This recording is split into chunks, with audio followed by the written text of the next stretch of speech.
C'est parti pour une nouvelle vidéo démonétisée pour ton bon plaisir.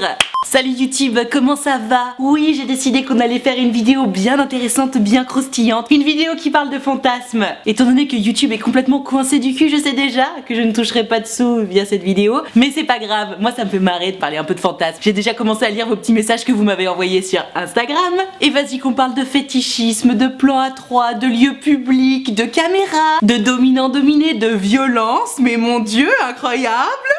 J'ai trop l'impression d'être le diable. Non, en vrai, je trouve ça hyper intéressant en fait de se dire tiens, c'est quoi ton fantasme? C'est quoi le truc que t'oses pas dire et que pourtant t'as trop envie de faire? C'est trop bizarre, non? Qu'on ait à ce point envie de faire des choses qu'on n'ose même pas avouer. C'est donc la raison pour laquelle j'ai décidé de faire une vidéo sur les fantasmes. Je me suis dit, c'est encore trop tabou en fait. Il y a encore trop de gens qui sont fétichistes des pieds, qui osent pas le dire alors que c'est trop leur kiff. Il y a encore trop de meufs notamment qui ont envie d'être dominées ou dominantes, qui osent toujours pas le dire. Il y a encore trop de gens qui sont coincés du cul en fait, tout simplement. Donc comme je le disais, comme d'habitude pour faire cette vidéo, je vous ai demandé à toutes et à tous sur Instagram de venir me raconter vos petites histoires, ou plutôt de venir me raconter quels sont vos fantasmes. Pour être tout à fait honnête, j'ai posté la story il y a un petit peu moins de 2 heures, donc j'ai beaucoup de messages pour seulement 2 heures, mais bon ça, hashtag confinement toi-même tu sais. Mais j'en ai moins que d'habitude évidemment, parce que très souvent je poste la story la veille, comme ça vous avez tous le temps de m'envoyer vos histoires. Mais entre nous c'est pas grave, je pense qu'on a de la matière, donc c'est parti. On commence en douceur avec Gertrude qui nous raconte son petit fantasme, très mignon hein. On démarre en douceur, c'est ce que j'ai dit. Hello, c'est Gertrude. Yo Gertrude. Ah oui évidemment hein, on va garder la Gertrudisation pour toute la vidéo, normal, je pense que tu n'as pas très envie que ton fantasme soit dévoilé au grand public. Moi je suis un petit peu classique, mais les délires d'être dominée, dominante, juste j'ai du mal à en parler. Sûrement par peur du jugement ou par manque de confort. En tout cas, c'était ça avec mon ex alors que j'étais vraiment à l'aise au lit avec lui. J'espère que ce sera plus le cas maintenant, c'est peut-être aussi dû au fait que je manque d'assurance par manque d'expérience, entre parenthèses j'ai 15 ans. Et sinon j'aime beaucoup tes vidéos hashtag fantasme. Alors oui, juste pour le petit point de j'ai 15 ans, j'ai lu un petit peu en avance comme je disais vos messages pour une fois, j'étais trop curieuse. Et j'ai vu pas mal de messages de jeunes filles notamment, puisque j'ai quand même vachement plus de filles qui me suivent, qui me disent ah j'ai 15 ans, j'ai 16 ans, j'ai 17 ans, tu dois trouver que c'est trop jeune pour avoir des fantasmes etc. En fait juste partons du principe que à partir du moment où tu commences ta vie sexuelle, bah t'es juste pas trop jeune pour avoir des fantasmes tu vois. Si t'es pas trop jeune pour avoir une vie sexuelle, t'es pas trop jeune pour avoir des fantasmes, c'est normal, c'est humain d'avoir des fantasmes. C'est un peu ce qui alimente aussi notre vie sexuelle, c'est ce vers quoi on a envie d'aller, c'est ce qui nous attire en fait tout simplement. C'est comme si tu me disais oh là là je mange tout le temps des haricots verts, j'adorerais manger du Nutella, même si attention le Nutella c'est pas bien, il y a de l'huile de palme dedans. Peut-être que je suis trop jeune pour manger du Nutella. Bah non en fait, tu manges ce que tu veux, tu fais ce que tu veux. À partir du moment où tu manges, t'as le droit de rêver à ce que t'as envie de manger. À partir du moment où t'as une vie sexuelle, tu as le droit d'avoir des fantasmes. Et en fait, même si t'as pas de vie sexuelle, t'as le droit d'avoir des fantasmes. Il y a un moment, faut arrêter les délires de t'es trop jeune. Bref, ma Gertrude, tu me dis oui, j'ai 15 ans, voilà, j'aimerais bien le délire dominé-dominante. Je comprends tout à fait que tu aies peur, que tu sois pas suffisamment à l'aise d'en parler à ton Alphonse. Déjà parce qu'il y a des gens qui ont 15, 20, 30 ans d'expérience sexuelle qui n'osent toujours pas parler de leurs fantasmes. Donc tu m'étonnes qu'à 15 ans, ce soit un petit peu compliqué. Parce que ok, t'as moins d'expérience, enfin tu démarres ta vie sexuelle, donc normal, t'as pas encore beaucoup d'expérience, mais ça t'empêche pas forcément d'être à l'aise avec la personne avec qui tu es. Alors tu me dis qu'avec ton partenaire précédent c'était cool, tu te sentais vraiment à l'aise au lit. En fait le truc, je pense, hein, pour formuler son fantasme à l'autre, à son partenaire hein, notamment, j'ai pas tant le sentiment qu'être à l'aise au lit ce soit uniquement nécessaire. Évidemment faut être à l'aise au lit, mais je pense qu'il faut être aussi à l'aise avec l'autre d'en discuter. Et pour être à l'aise avec l'autre, pour être à l'aise d'en discuter, il faut être à l'aise avec soi-même. Et tant que t'es pas suffisamment à l'aise avec toi-même pour pouvoir dire bah voilà, moi j'aime bien le délire dominé-dominant, ce qui littéralement est le plus simple et classique et mignon de tous les fantasmes qu'on va voir. Hein. Dominant-dominé, c'est vraiment tout doux, tu vois. On est même pas dans 50 nuances degrés. Même eux, ils ont fait plus chaud. Donc on est dans la douceur, la mignonnerie la plus totale. Donc dominant-dominé, à la limite, t'es même pas forcément obligé d'en parler. Tu peux juste provoquer le truc, tu vois. Si tu te sens pas très à l'aise d'en parler, et puis une fois que vous avez commencé, peut-être que tu te sentiras plus à l'aise d'en parler. Mais ouais, je te dis, en fait, pour le coup, n'importe quel fantasme, tant que tu seras pas suffisamment à l'aise avec toi-même d'avoir ce fantasme-là, tu te sentiras pas suffisamment à l'aise d'en parler à qui que ce soit, même si vous vous entendez très bien au lit, même si tu te sens libre de dire tout ce que tu veux. Si t'es pas à l'aise avec toi-même, tu peux pas le dire aux autres et c'est tout à fait normal. On passe à la suite. Allez, on monte d'un cran. Wouh! C'est Gertrude qui me dit hey Nad, je vais te raconter mon fantasme. Je sais que c'est assez commun, mais je suis très branchée violence. Ok? Genre, j'aimerais que mon mec m'étrangle, me frappe, me morde, mais vraiment violemment. Enfin bref, ce fantasme est plutôt courant, mais c'est vraiment mon principal fantasme. Hashtag fantasme. Ok, et ben pourquoi pas? Ce que j'aime bien dans ton message, Gertrude, c'est que pour le coup, t'assumes complètement ce que tu dis. Genre, tu sais, il y a des gens qui disent non, mais voilà, j'aime bien un peu la violence. Et tu leur dis bah quoi comme violence? Vas-y, développe. Non, mais enfin, tu vois, violence quoi, c'est bon, t'as compris. Bah non, j'ai pas compris en fait. Parce qu'il y a des gens, violence, ils vont avoir besoin de mots, ils vont avoir envie qu'on les insulte. Violence, il y en a d'autres qui vont avoir envie qu'on les étrangle, comme tu dis, Gertrude, il y en a qui vont avoir envie qu'on les morde, qu'on les griffe, j'en sais rien. Violence, ça peut avoir un milliard de significations en fait. Malgré tout, j'ai quand même le sentiment que ce mot violence est pas tout à fait bien choisi, parce que violence en principe c'est quelque chose de pas consenti, tu vois. La violence, il y a des personnes qui se font violenter et qui ne veulent évidemment pas, c'est d'ailleurs la plupart des cas, et là on peut parler de violence. Dans ton cas Gertrude, tu me dis ah mon fantasme c'est la violence, j'ai plutôt l'impression que en fait c'est du dominant-dominé mais poussé un petit peu plus loin, c'est-à-dire que t'as envie qu'il te griffe, qu'il te morde, qu'il t'étrangle, alors pas jusqu'à plus respirer évidemment, hein, mais t'as juste envie qu'on te tienne bien en fait finalement, que tu peux plus bouger. Et il me semble que c'est pas tant de la violence, c'est plus dominé-dominant, poussé un peu plus loin que ce que nous disait la Gertrude de juste avant. Et effectivement, c'est des histoires qui reviennent très souvent, et pour le coup j'ai le sentiment que c'est très féminin, le délire de insulte-moi, étrangle-moi, mords-moi. Alors bien sûr il y a des mecs aussi qui aiment ça, hein. De toute façon il n'y a pas de généralité à faire dans la vie. Et puis surtout pour ma part je n'ai connu que des mecs, donc forcément je sais pas comment ça se passe avec d'autres meufs au lit, mais en tout cas des histoires que j'ai entendues, il y a beaucoup de mecs qui entre eux se racontent que les nanas elles adorent être insultées, se faire étrangler, se faire griffer, se faire mordre, se faire bien tenir en fait, le délire dominé-dominant, honnêtement c'est ça pour moi. Et c'est dingue parce que il y a tellement de meufs qui aiment ça, mais vraiment hein, c'est un message qui revient très souvent là sur Instagram. Et moi en tant que nana, jamais j'ai entendu une autre meuf me dire ah moi j'adore qu'on me violente au lit. Jamais. C'est un truc que les nanas n'assument pas du tout entre elles. Et en fait la question la plus intéressante hein, dans tout ça c'est pourquoi on n'assume pas ça alors qu'il y a énormément de meufs qui aiment ça, d'après toi? Parce que les femmes ont peur de passer pour des putes, des salopes et des traînées. C'est terrible hein, c'est terrible. Ce qui fait que du coup, les nanas elles n'osent pas assumer leurs fantasmes, et donc ces messieurs, qu'est-ce qu'ils vont faire? Eh ben ils vont assouvir leurs fantasmes qui sont souvent les mêmes que leurs nanas, avec d'autres meufs qui elles sont plus libérées sexuellement. Les meufs, assumez. Si t'as envie que ton mec il te prenne bien vénère, tu peux le dire, y a pas de mal à ça, il sera que plus content. Mais encore une fois, comme je le disais dans l'histoire précédente, si tu n'assumes pas par rapport à toi-même ce que tu aimes, bah tu pourras pas le dire à ton mec en fait, et tu pourras pas l'assumer devant ton mec surtout. Donc réfléchissez à tout ça. Tu n'es certainement pas la seule ma Gertrude à avoir envie qu'on t'étrangle, qu'on te morde, qu'on te griffe, etc. À bon entendeur. On enchaîne avec un fantasme d'Alphonse, parce qu'il n'y a pas que les femmes qui fantasment, bordel de merde. Salut, j'ai que 16 ans, j'imagine que tu trouves ça jeune, et alors pas du tout. Franchement, je fais une vidéo sur les fantasmes, je suis clairement pas là pour te juger, et quand bien même, non, je trouve pas ça jeune en fait. J'ai déjà fait ma première fois, et depuis que j'ai découvert le sexe, je rêve de le faire dans un lieu public et filmé. Tu regardes trop Jackie et Michel toi. Mais j'ai peur de la réaction de ma copine, anonyme stop, #fantasme. J'adore ce que tu fais. Merci Alphonse. C'est trop drôle ce que tu racontes. Alors, le fantasme du lieu public, pareil, c'est très connu, c'est très partagé par beaucoup de monde. C'est d'ailleurs littéralement ce sur quoi Jackie et Michel ont fait leur business. J'ai l'impression, honnêtement, je regarde pas de vidéos de Jackie et Michel, mais il me semble que c'est leur truc. Ils filment des vidéos de cul dans des lieux publics, d'après ce que j'ai compris. Donc le lieu public, ouais, ok, je comprends, c'est très répandu, et le film aussi d'ailleurs, c'est très répandu. Le seul problème que j'ai moi avec le film, c'est que dans notre société actuelle, il y a tellement de réseaux sociaux que c'est très facile en fait de niquer la vie d'une personne en balançant une sextape. Et bizarrement, évidemment, c'est pas la vie du mec généralement qui est niquée, c'est la vie de la meuf qui va passer pour une pute, une salope, une traînée. Bref, tout ce dont on a déjà beaucoup trop peur pour assumer nos fantasmes. Et en fait, c'est terrible cette histoire parce que la nana, elle va faire une sextape parce que bah je sais pas, c'est son fantasme, ça la fait kiffer autant que le mec parce qu'on est deux hein. Et en fait, il y a que contre elle que la vidéo peut se retourner. C'est chiant, tu vois. Donc la vidéo, je peux tout à fait comprendre que les meufs soient plus méfiantes par rapport à ça parce qu'encore une fois, il y a plein de meufs qui ont énormément souffert du porn revenge, c'est-à-dire tu publies une sextape de toi avec ta meuf sur internet. Bon, il y en a aussi qui ont fait leur carrière là-dessus hein. On pense à Kim Kardashian, on pense à Paris Hilton également, enfin bref,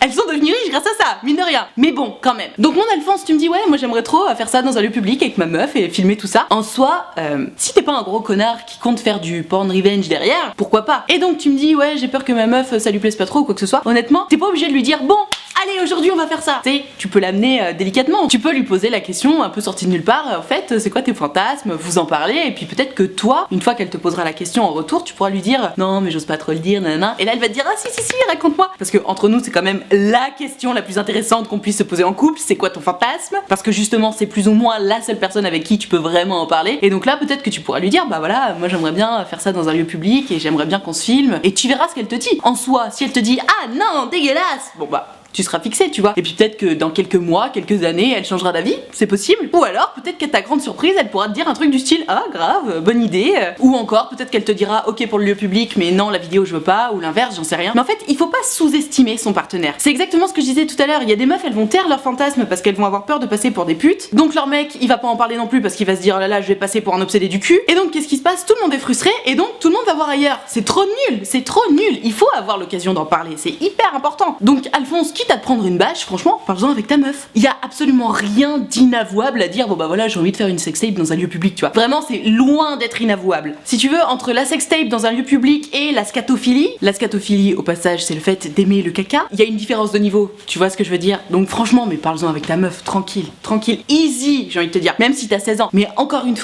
fois, sextape, pourquoi pas, hein, si ça vous fait marrer, mais vraiment, le porn revenge, déjà c'est puni par la loi, et ensuite si tu fais ça, t'es littéralement une merde, voilà. Je suis frustrée parce que depuis tout à l'heure je cherche un truc genre vraiment original, tu vois. Et j'ai vachement de gens qui me disent ah j'aimerais le faire dans tel endroit, dans un bureau très haut perché, j'aimerais le faire sur le capot d'une voiture, j'aimerais le faire dans l'eau. Mais bon, c'est juste des lieux, donc les lieux insolites, bon bah pourquoi pas, tu vois. Mais je cherche vraiment le truc hyper original que j'aurais jamais entendu et pour l'instant je l'ai pas, mais c'est pas grave. On enchaîne avec Gertrude qui aimerait faire un plan à 3, je te lis ça. Coucou Nad, en Gertrude si tu prends mon message s'il te plaît. Évidemment ma chérie. Mon fantasme à moi, c'est de réaliser un plan à 3 avec 2 garçons. Ouais, un petit peu chaud mais j'avoue. Pourquoi un peu chaud? Bah ça va, y a pire quand même.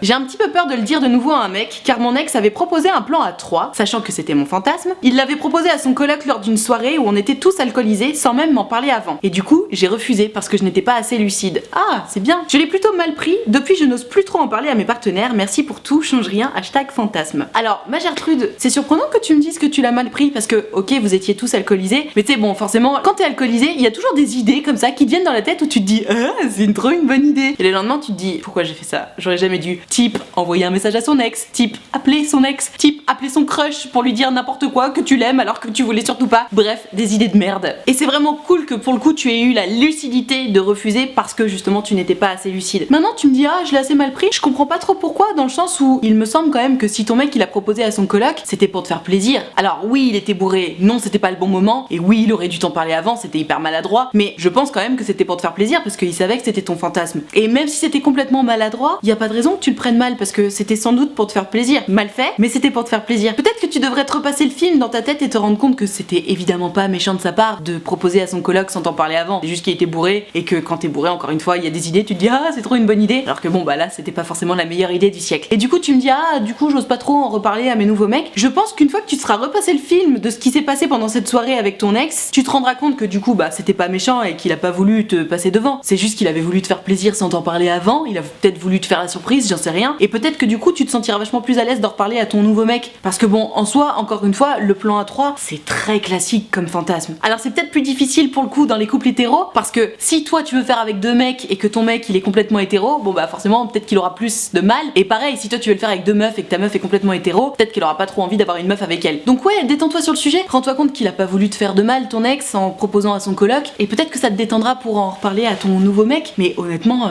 y a pas de mal, hein. Vraiment. #fantasme, entre parenthèses, I am Gertrude, you know what I mean. Yes, I know what you mean exactly. Moi, mon fantasme, ce serait de le faire avec des gens autour de nous. Genre à une soirée ou quoi, en mode discretos, mais quand même un petit peu risqué que quelqu'un nous surprenne. Tu vois ce que je veux dire? #fantasme. C'est donc une Gertrude qui me raconte ce fantasme-là. Oui, le délire de oh là là, on pourrait nous surprendre, c'est pareil, c'est hyper répandu en fait. C'est dingue parce que, encore une fois, on a tous ces fantasmes qu'on ose dire à personne, et en fait, tout le monde partage les mêmes fantasmes. Mais vraiment, il me semble que j'avais lu un article là-dessus justement où effectivement il y a plus ou moins 5 ou 6 ou une dizaine de fantasmes qui se répètent avec plus ou moins quelques subtilités évidemment, et personne n'ose se les dire alors que tout le monde a littéralement les mêmes fantasmes. C'est terrible quand même, non? Et puis c'est con surtout parce qu'on s'empêche de dire des choses mais qu'on partage tous. Le délire de oh là là, peut-être qu'on pourrait nous surprendre, mais déjà tu le vois dans tous les films de cul, donc tu sais que c'est partagé par énormément de gens parce que sinon bah on le verrait pas dans les films de cul, et puis ensuite c'est juste partagé par énormément de gens, et pour le coup ça j'ai l'impression que les gens l'assument plus facilement. C'est plus facile à assumer, tu me diras, notamment dans une conversation même avec des potes, de dire un truc du style ah moi j'aime bien risquer d'être surprise plutôt que j'en sais rien, moi j'adore qu'on me laisse les pieds. Et encore, les fétichistes c'est de plus en plus accepté, de plus en plus assumé. C'est une très bonne chose, d'ailleurs ça me rappelle que j'avais dit que je ferais une vidéo sur les fétichistes et je n'en ai toujours pas fait. Mais oui ok, le délire de oh là là on pourrait nous surprendre, bien sûr, tout le monde là, tout le monde. Enfin tout le monde, non pas tout le monde mais c'est très répandu c'est sûr. Ah, enfin quelque chose d'un peu original. Hello Nad. Moi mon fantasme c'est de faire jouir mon mec par la prostate, donc le doigté. Au passage, pour réussir à trouver la prostate du mec, c'est dans les fesses. Oui, le point G des hommes, c'est dans les fesses. Oui messieurs, vous aimez quand vous mettez un doigt dans les fesses même si vous ne l'assumez pas. Merde. D'ailleurs ça je l'ai déjà fait et j'ai kiffé de le voir autant prendre son pied. Mais aussi et surtout, mon fantasme c'est d'utiliser un god ceinture. Ah, enfin un peu d'originalité. C'est ce que j'aimerais tant tester avec lui. Je lui en ai déjà parlé et ça lui plairait aussi beaucoup. Du coup, hâte que le confinement soit fini pour pouvoir le réaliser. J'ai un autre fantasme aussi qui est un peu plus compliqué à réaliser, ce serait de le faire dans un lieu public, mais dans un coin quand même assez à l'abri des regards où on nous voit pas du premier coup. Hashtag fantasme. Ça c'est un message riche en émotions. Bon alors les lieux publics on en a parlé, le délire de oh là là on pourrait nous surprendre, ok. Mais alors cette histoire de god ceinture, honnêtement j'adore. J'adore parce que ça a le mérite d'être original. Enfin original, j'en sais rien. Peut-être qu'il y a beaucoup de gens qui fantasment là-dessus et qui n'osent pas en parler, mais j'en ai très peu entendu parler de cette histoire de god ceinture. Honnêtement j'en ai vu sur des sites porno, mais des god ceintures, j'ai jamais entendu personne dans mon entourage m'en parler. Et c'est donc très intéressant que t'en parles déjà pour toutes les personnes qui regardent cette vidéo et qui se disent ah putain je suis pas la seule ou je suis pas le seul. Et puis ensuite parce que du coup on peut en parler. Enfin, en fait finalement ton fantasme ça tourne autour du trou du cul de ton mec finalement. Et je suis très agréablement surprise pour toi que ton mec soit si ouvert sur le sujet parce que mon dieu, les mecs sont tellement coincés du cul, et c'est le cas de le dire, sur leur trou de balle. Ils refusent littéralement d'accepter,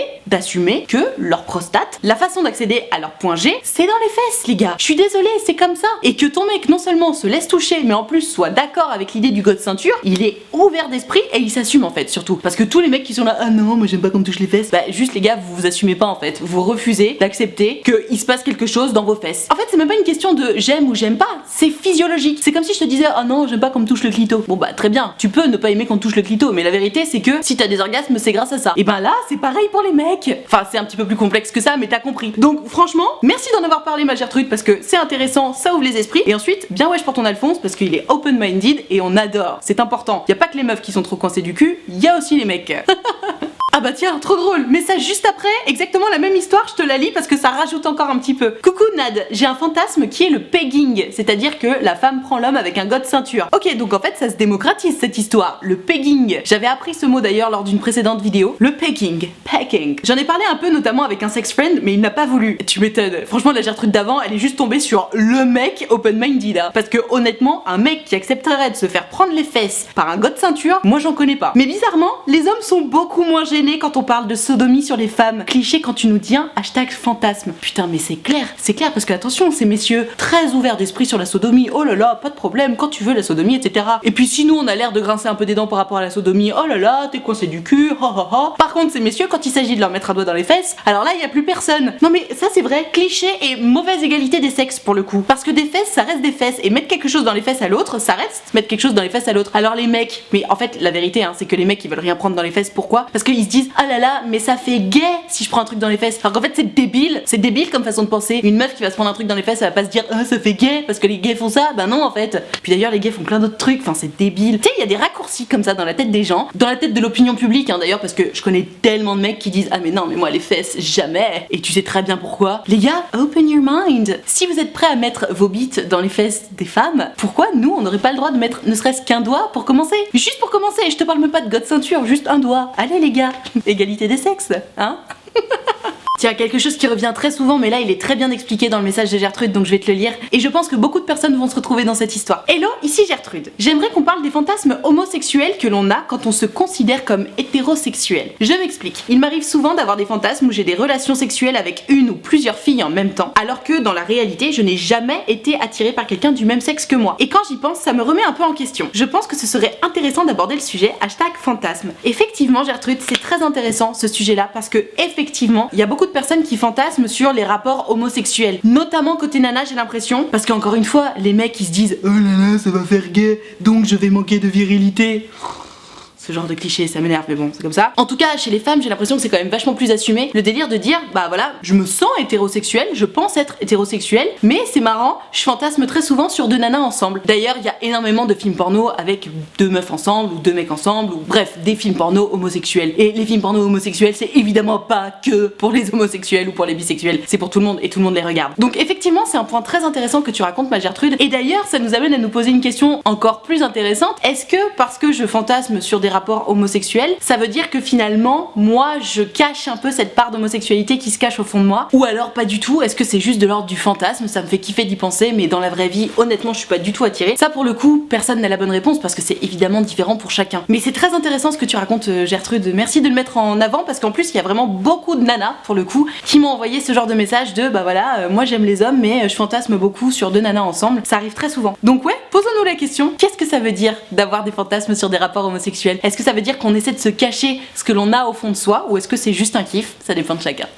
Voilà, je vais m'arrêter là pour cette vidéo sur les fantasmes. J'espère que ça t'a plu, j'espère que ça t'a intéressé, j'espère que ça t'a diverti et surtout, j'espère que ça t'a décoincé du cul. Si c'est le cas, mets-moi le pouce bleu s'il te plaît, ça me fera trop plaisir, c'est hyper important pour moi, donc tu poses le pouce bleu et aussi abonne-toi à cette chaîne YouTube s'il te plaît. Vraiment, clique sur s'abonner, tu peux cliquer sur la cloche aussi, comme ça t'auras une notification à chaque fois que je sors une vidéo. Les abonnements c'est vraiment hyper important pour moi, quand je vois ce petit chiffre grandir, je me dis oh j'ai tellement d'amour qui me suivent, ça me fait trop plaisir, donc abonne-toi. Si tu veux pouvoir me raconter tes histoires dans les prochaines vidéos, si tu veux pouvoir me poser tes questions, me raconter tes fantasmes, peut-être que je ferai d'autres vidéos là-dessus, je n'en sais rien. C'est sur Instagram que ça se passe. Donc premier point, tu n'as qu'à venir me suivre, tu tapes Nadrichard avec 2 H dans la barre de recherche, tu cliques sur s'abonner, tu verras je poste des petites photos de moi, je poste des petites vidéos de temps en temps, et aussi et surtout il faut regarder mes stories, parce que c'est en story que je précise quelle vidéo je suis en train de préparer, et c'est à ce moment-là qu'il faut m'envoyer tes histoires par message privé. Donc je t'attends dès à présent sur Instagram. Si jamais tu préfères qu'on discute toi et moi, juste nous deux, de ton histoire d'amour, si t'as envie de me poser directement tes questions à moi toute seule et qu'on en parle juste toi et moi, c'est possible. J'ai créé un site qui s'appelle utilefutile.fr, le lien est dans la barre de description, sur lequel tu peux prendre rendez-vous avec moi. Donc tu peux prendre rendez-vous de 20 minutes ou de 45 minutes selon si ton histoire est longue ou pas, si t'as beaucoup de questions à me poser ou pas du tout. Et tu peux choisir de me raconter ton histoire soit à l'écrit, soit au téléphone, soit en visio, selon ton taux de timidité. Dans tous les cas, ça me va. En tout cas, si t'oses pas prendre rendez-vous avec moi mais que ça te fait envie, n'hésite pas, arrête d'avoir peur. Déjà, premièrement, sors de ta zone de confort. Et deuxièmement, je sais mettre les gens à l'aise, ça se passe toujours très très bien. C'est toujours un échange constructif et bienveillant, donc n'hésite pas, n'aie pas peur. Je ne mords pas jusqu'à présent. Je profite de la fin de cette vidéo pour te rappeler que l'option de souscription payante à ma chaîne YouTube est activée. À quoi ça sert cette option payante? Ce sont les abonnés de Diamant. Ils sont là pour me soutenir, notamment contre cette démonétisation qui me tue la vie. Par exemple, cette vidéo sur le fantasme, j'imagine que t'as bien kiffé, ça t'a trop intéressé, etc. Sauf que moi, je touche pas d'argent sur cette vidéo sur le fantasme. Et mes abonnés de Diamant, ils me soutiennent. Ils savent que je fais des vidéos qui très souvent sont démonétisées parce que YouTube est complètement coincé du cul. Et ils me soutiennent, ils sont là et en plus ils m'envoient beaucoup d'amour et ça c'est hyper important pour moi. Et moi, évidemment, pour les remercier de tout ce soutien, je leur ai créé un groupe Facebook dans lequel on discute tous ensemble. Je leur fais des lives Facebook exclusifs rien que pour eux 3 fois par semaine et il y a une très très bonne ambiance sur le groupe vraiment. Donc si t'as envie de venir les rejoindre, surtout n'hésite pas, tu seras forcément bien accueilli, je te le promets. Tout ceci étant dit, merci infiniment d'avoir suivi cette vidéo en entier. N'oubliez pas de rester chez vous et de rester safe, c'est très important. Pensez à vos grands-mères, pensez aux personnes diabétiques, pensez au personnel médical, à tous ces gens qui doivent travailler pour sauver nos vies. Restez chez vous et je vous fais des gros bisous.